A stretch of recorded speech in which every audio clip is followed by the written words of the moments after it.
इस आदमी ने एक झटके में अपनी गर्लफ्रेंड को खाई में धक्का दे दिया। नुकीली टहनियां एक ही पल में लड़की के पेट के आर पार हो गई।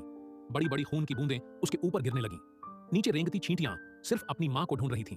लेकिन इतनी बड़ी चोट के बावजूद वो मजबूत लड़की फिर भी मरने को तैयार नहीं थी। जब उसने पास में गिरे ईयरफोन और लाइटर को देखा तो उसकी आंखों में एक उम्मीद की चमक आ गई। वो जबरदस्ती दर्द सहते हुए कई बार की कोशिशों के बाद आखिरकार लाइटर भी पकड़ में आ गया। उसने सूखी घास को तने के पास इकट्ठा किया और लाइटर से आग लगा दी। जैसे जैसे आग भड़कने लगी, सूखी टहनियां भी धीरे धीरे कमजोर होने लगी।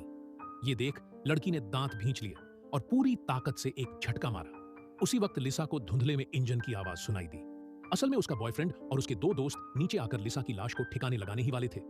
मौत और जिंदगी के बीच लिसा ने पूरी ताकत जुटाई, हाथ पैर का इस्तेमाल किया और भयंकर दर्द में भी कांपते हुए खड़ी हो गई। जब वो तीनों खाई के नीचे पहुंचे तो सामने का दृश्य देख दंग रह गए। जमीन पर खून का एक धब्बा था, लेकिन लिसा का कोई पता नहीं था। तीनों ने बिना देर किए खून के निशान का पीछा करना शुरू कर दिया, मगर खून का निशान नदी के किनारे आकर खत्म हो। इस वक्त लिसा नदी पार करने की कोशिश कर रही थी। तभी पीछे से इंजन की आवाज फिर से आई। वो घबराकर झट से पानी में छिप गई। मुश्किल से इंतजार करने के बाद जैसे ही माहौल शांत हुआ, उसने सिर बाहर निकाला और देखा कि डिमी पास ही कुछ कर रहा था। लिसा चुपके से वहां पहुंची और झपट्टा मारकर डिमी की बंदूक उठा ली। बिना सोचे समझे ट्रिगर दबा दिया, पर बंदूक में तो गोली ही नहीं थी।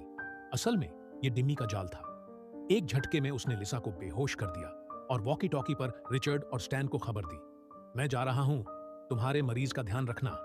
स्टैन को जैसे ही पता चला कि लिसा पकड़ी गई है, उसने राहत की सांस ली। वहीं डिमी ने लिसा पर बर्बरता शुरू कर दी। ऐसे संकट के समय लिसा का हाथ पानी में टटोलते हुए डिमी की कमर से टकराया, जहां चाकू था। तेजी से उसने चाकू निकाला और डिमी की आंख में घुसेड़ दिया। डिमी अंधा हो गया और पानी में तड़पता रहा। कुछ ही देर में उसके शरीर ने साथ छोड़ दिया। लिसा ने तुरंत उसका बैग उठाया और एक गुफा में जाकर छुप गई। उसे तुरंत अपने पेट की चोट का इलाज करना था। पहले उसने बियर पीकर थोड़ी ताकत पाई, फिर अपने हार में से एक खुशी की गोली निकाली। कुछ ही देर में गोली ने असर दिखाया और लिसा को चारों ओर सब धुंधला दिखने लगा, पर वो जानती थी यही सही वक्त है चोट ठीक करने का। उसने चाकू से बियर कैन को काटा और उसकी टिन को आग पर गर्म किया। बिना हिचकिचाए उसने अपनी टी शर्ट फाड़ी और गर्म की हुई टिन को अपने पेट की खून बहती जगह पर रख दिया। खुशी की गोली के असर में उसे दर्द का एहसास तक नहीं हुआ। अंततः उसने पेट में घुसी टहनी को निकाल फेंका, पर खून की धार फिर से तेज हो गई। लिसा डरी नहीं, गहरी सांस ली और तपती टिन को खून के गड्ढे पर जोर से चिपका दिया। अगली सुबह जब उसने पेट की चोट देखी तो वहां एक जली हुई मांस की गांठ थी। हैरानी की बात यह थी, घाव पूरी तरह से भर चुका था और उस पर बियर कैन का लोगो भी उभर आया था।